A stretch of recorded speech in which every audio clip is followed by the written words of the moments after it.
Gaijin Entertainment presents The Shooting Range. You are watching The Shooting Range, a weekly show for all tankers and airmen of War Thunder. In this episode, all your base belong to them. What do you do when you're getting spawn camped? The longest battle, we explored the legendary Hürtgen Forest. Hotline, the developers answer questions that you left in the comments. But first, let's start with the first player-made aircraft, the Heinkel 219.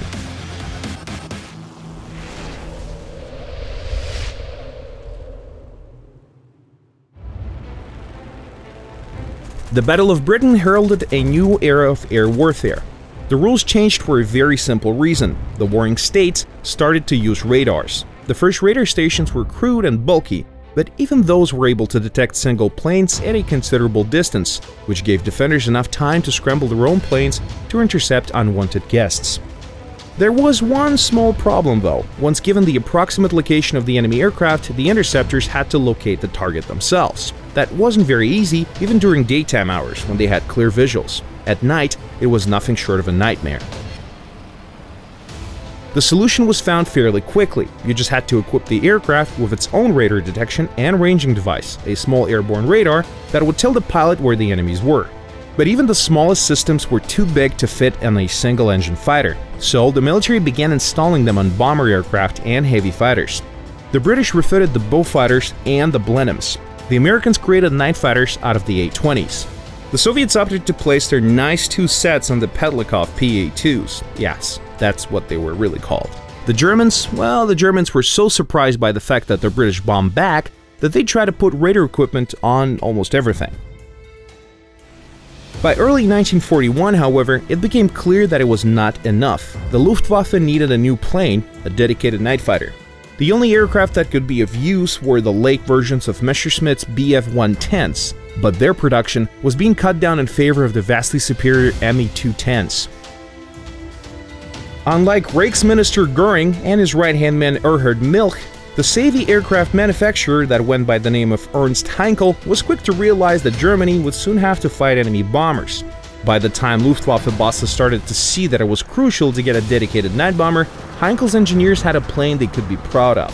It was a great machine that incorporated a long list of innovations. It had a pressurized cockpit, twin-injection seats, tricycle landing gear, an advanced Liechtenstein SN2 airborne radar, and a pair of DB610 experimental engines. It could also carry significant firepower. Furthermore, it was a mature project that was just a step away from mass production. But apparently, that wasn't enough to sway the bureaucrats, and the project was buried. Everything changed when the new plane found an admirer in Joseph Kamhuber, commander of the German night fighter forces. And what was not to love? After some tinkering with the plane, the designers of the aircraft realized that Heinkel 219 could be equipped with no less than 4 30mm cannons, with the nice and lethal addition of a couple of more 20mm guns. The night fighter could easily catch up with the 4-engine bombers of the Allies, and then tear them to shreds. So fast, in fact, that the crews of the Flying Fortress or the Lancaster wouldn't even know what hit them. It's a small wonder that Kamhuber could not get enough of this fighter. But the hard times were not over yet. The plans to mass-produce the Heinkel 219 met with stiff opposition from Erhard Milch, who lacked foresight but had the backing of the mighty Göring. Milch wanted to have as few aircraft types as possible to achieve a maximum measure of uniformity in the Air Force. He still clung to the idea that the new fighters should be made by reconstructing the existing planes built by Junkers and Dornier, and tried to have the Heinkel 219 program cancelled. In the end, only 268 of the Heinkel 219s were built, clearly not enough to get the skies back. But the night fighter is still remembered as one of the most advanced planes of World War II, and not without reason. It truly was a masterpiece that had a profound influence on the aircraft of the next generation. In our game, the Heinkel 219 makes history once again. It's the first official vehicle model to be created by a War Thunder player. Yep, you heard it right. This beauty was created by a fellow pilot, Danil Joy Division Zaitsev. The model is part of our special revenue share program, which means that some of the revenue from sales of this fighter will go straight to its author. And the best part, that it could and can be you. Of course, it's not easy to get through all the quality checks, but it's certainly easier than trying to sell your plane to Luftwaffe. And now we're going to discuss how to deal with one of the nastiest situations in ground battles.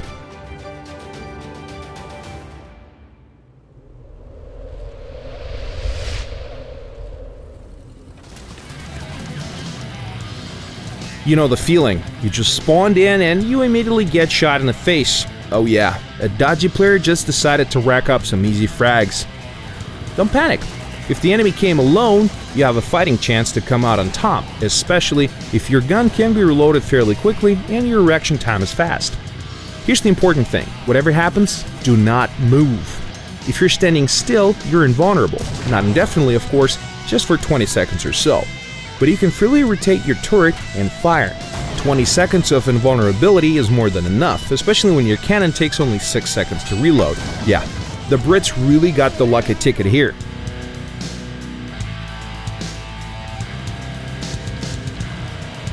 Use this precious time to get rid of that pesky attacker. If you fail, feel free to alert the team to his presence. Nobody likes spawn campers, and there might be an ally nearby that can deal with the problem for you. Let's say the situation is even worse. Your whole team is getting locked down at the spawn. The waiting screen fades and the first thing you see are the barrels of the enemy's guns. At this point, it's damn hard to turn the tide. If you're driving a heavy tank or an SPG, you are as good as dead.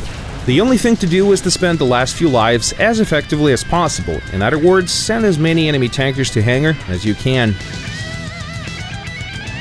The plan is simple. Stand still as soon as you appear in the field, find a target and try to wreck it. Destroy the gun, disable the turret, get a one-shot frag, whatever you can. When the target is dealt with, move to the next one, then the next one until all of them are up in flames. Or, something that happens more often, you're sent to the hangar as well. Either way, you get to Valhalla, all shiny and chrome. And maybe the campers won't be so eager to try the dirty tactic next time. There is one more thing. In some maps, you cannot be pinned at your base at all. That's basically all maps that offer 2 or more spawn areas to choose from. Some guys decided to use the easy option. Just choose the other spawn. They can't lock them all, can they? And now we go to the site of the longest single battle the US Army has ever fought, the Battle of Hürtgen Forest.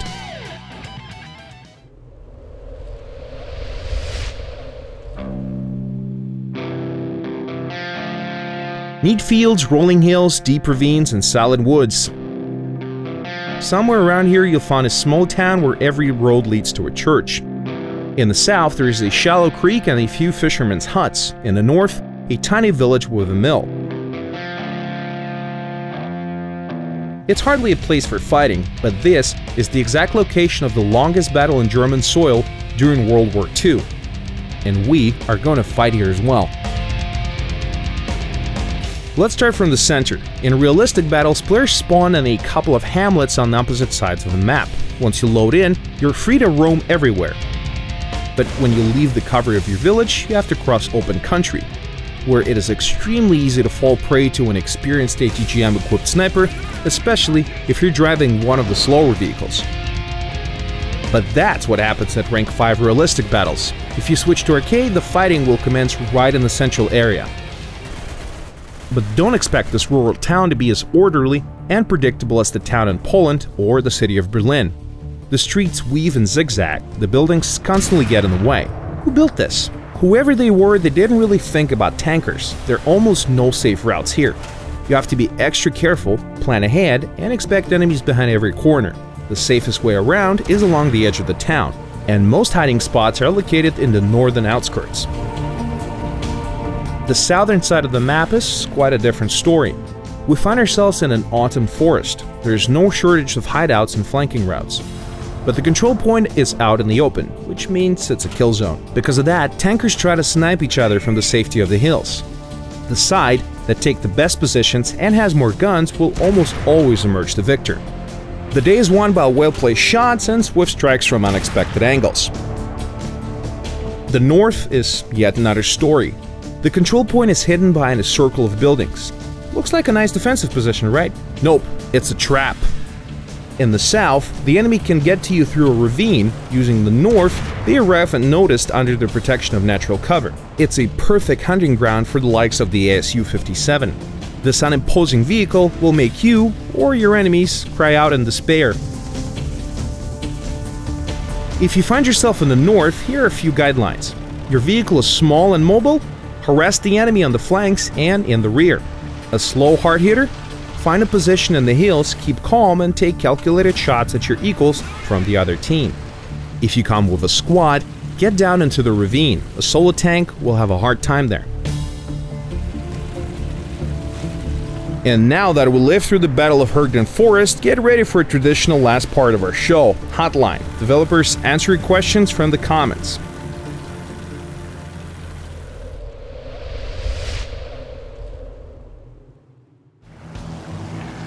Strictly speaking, it's not the most serious-minded section of the show. If you want answers to be given with solemn faces, feel free to appeal to the official forums. Here we'll have a more lighthearted discussion of the big questions of War Thunder. We'll hope you like it. AV Alpha writes, will there be more tanks for the British lineup, or at least variants of the current tanks? Sure, we never stopped working on British vehicles, and we're just giving you STRV-81, remember? It's an expert version, true, but underneath the Swedish colors is still a good old Centurion Mark III. Any chance to see Focke-Wulf P7 Flitzer in-game? Not likely. The mock-up looked quite awesome, we agree, but that's all there was, a mock-up. Tafari Young asks, will America's first jet, the P-59 Air Comet, ever be added? Yep, very likely. It's an interesting place, so keep your fingers crossed. Finally, a question from Wardhog117. Why is it whenever I play as the Russians, I lack the effects of Russian bias? That can be quite a serious problem. Have you tried playing the game while listening to balalaika or drinking some Russian beverage? I hope that helps. That's it for the day, but feel free to write your questions in the comments below. We do read them all, and you might see some of them answered in the next episode. See you on the shooting range.